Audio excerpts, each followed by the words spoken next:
Ladies and gentlemen, welcome to Talk Spicy. I'm Coach Gene Clemens. Thank you for joining me wherever you are joining me. Rate the show, comment, agree, disagree, but whatever you do, keep it spicy. 5-star ratings are appreciated. If you're joining me on the YouTube channel, make sure that you like, make sure you subscribe. Great weekend of football. College football gave us some great performances, some near scares, some upsets. Oklahoma getting beat by Kansas State. For some reason, Kansas State always plays Oklahoma tough every single year. They could just look rancid versus, Kansas, and then all of a sudden, you know, beat Oklahoma.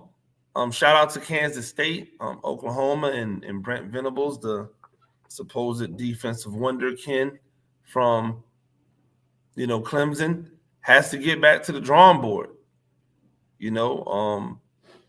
The quarterback that he lost to, Martinez, is a guy who never quite could get it together at Nebraska, and it's probably one of the reasons why Scott Frost is out of the job, because Scott Frost stuck with him for so long, or could not out recruit him for so long. I won't just put it on Martinez. He just had to do what he had to do, but it was a great game for him.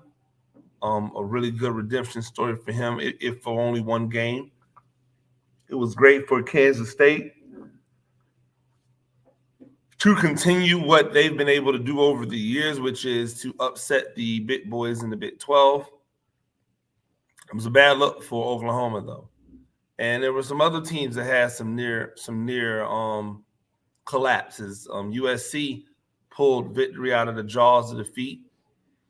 And Georgia looked human. Georgia looked like a team that could be beat. Now, it didn't look like a team that could be beat by the team that they were playing, but it looked like a team that could be beat. I am all for staying with players when players make mistakes. I don't think that you should ever bench a player for a mistake, a physical mistake. But when somebody fumbles the ball multiple times, they can't play anymore. That's just a rule. When you fumble the ball more than once, that tells me one or two things. Either A, you're not focused, or B, you lack the ability to do the job. If you fumble more than once in a game, it doesn't mean you're done forever. It just means you probably can't play any more of that game. And the fact that they kept on, rolling that dude out there and he kept on fumbling, that's on the coaching staff. You got 5-star athletes all over the place. That makes no sense to have that dude out there. Start using the depth that you have. Allow those other guys to play. If you have 5-star guys on your team and they're not getting the job done, that is a you problem, because you recruited them and then you didn't develop them. Bottom line, you got no excuse. When you get to pick the talent and the talent that you're picking is top of the level, you can't have games like Georgia just had. People can make all the excuses that they want. Well, they weren't up for the game. They didn't take it seriously, blah, blah, blah, blah, blah. You got 5-star athletes everywhere. Everywhere. So now they got to deal with the scrutiny of that. You have a game like that where you almost lose to a MAC school that you should have blown out, that other teams less than you may have blown out. That's going to be the result. Don't give me, that team's really good. That team is going to be scary in the MAC. Who cares if they're going to be scary in the MAC? It's the MAC. You're the SEC. And not only are you the SEC, you're the top of the SEC. So there really is no excuse.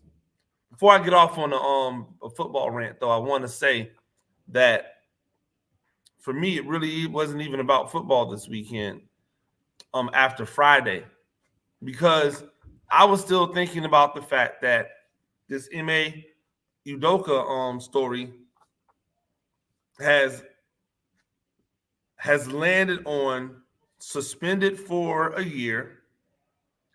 People who were regularly coming out and in support of Udoka, all of a sudden pulled their support back. Notably was Barnes, who's of ESPN, who said that he supported and then he heard the full story and he had to pull his support back because there were just things he didn't get down with. That to me says that there's more here than just like people hooking up, people cheating. But again, I go back to this because I think it's really simple. If he did something illegal, if he did something illegal, then why did you suspend him? You should have just fired him, right? And if he didn't do something illegal, if he just did something that you might think might be morally wrong, or something that you think might be a situation where you don't rock with the decision making of him, then why did he get suspended at all? If he broke a team rule, tell me what team rule is so bad that it warrants you being suspended for an entire season. This is not like this is a business, right? Why do people arbitrarily decide when they're going to treat it like a business and when they're not going to treat it like a business? If this is a business, then it should be business all the time. If this is a business, then what happens in the personal lives of my head coach and my president or vice president or whomever should have nothing to do with the product that we are putting on the court. This is a business. We were in the NBA finals last year.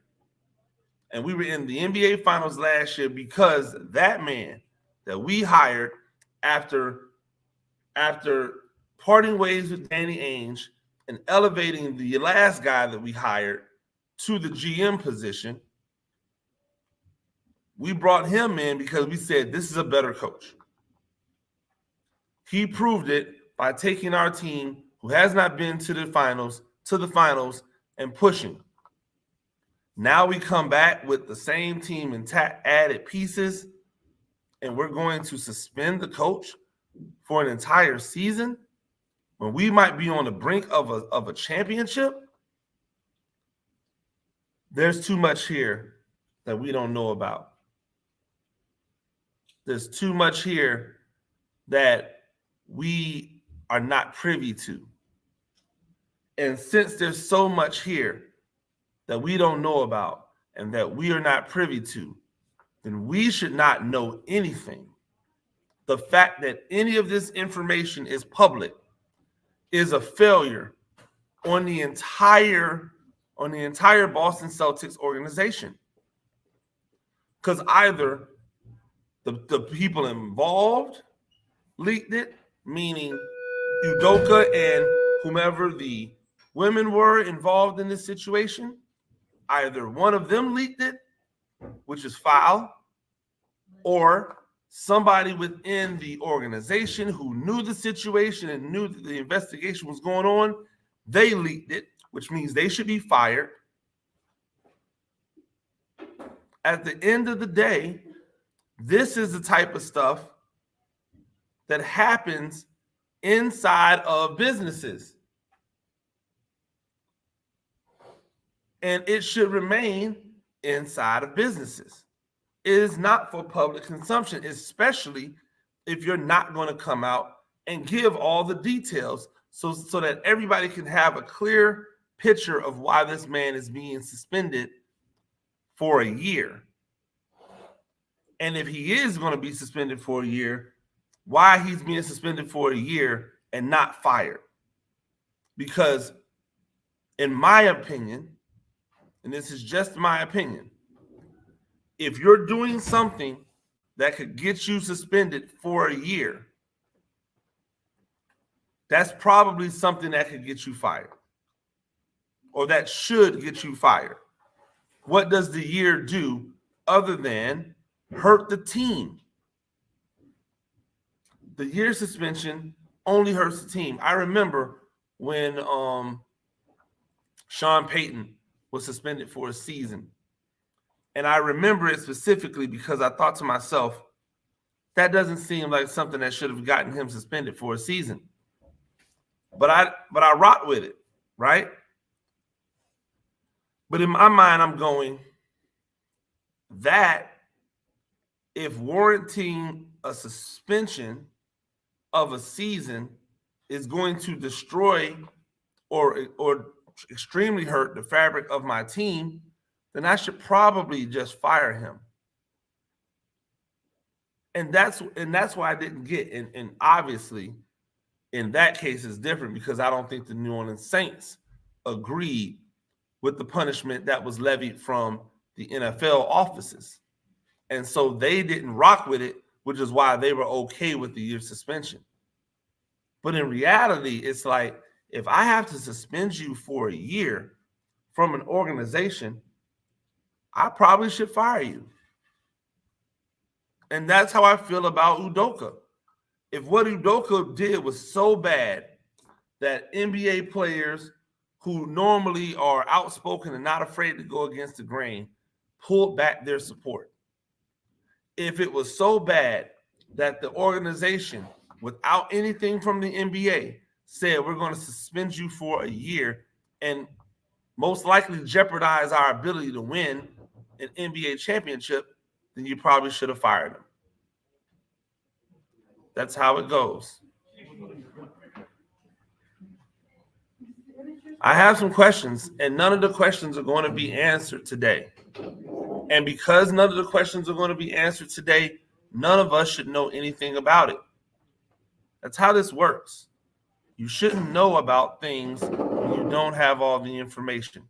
That's the sloppiness, the laziness, the arrogance of our society today, to believe that we should have knowledge, that we should be privy to information without it actually being fully formed or fully developed.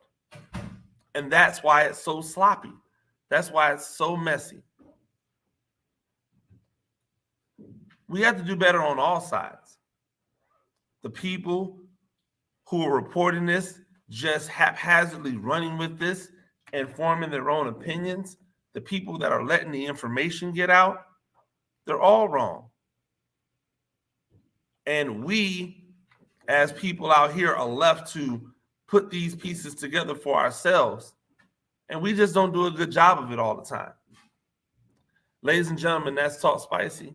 I'm Coach Gene Clemens. Do this thing a few times a week. Rate the show, comment, agree, disagree. But whatever you do, keep it spicy. 5-star ratings are appreciated. If you're joining me on the YouTube channel, like, subscribe. Until next time, peace.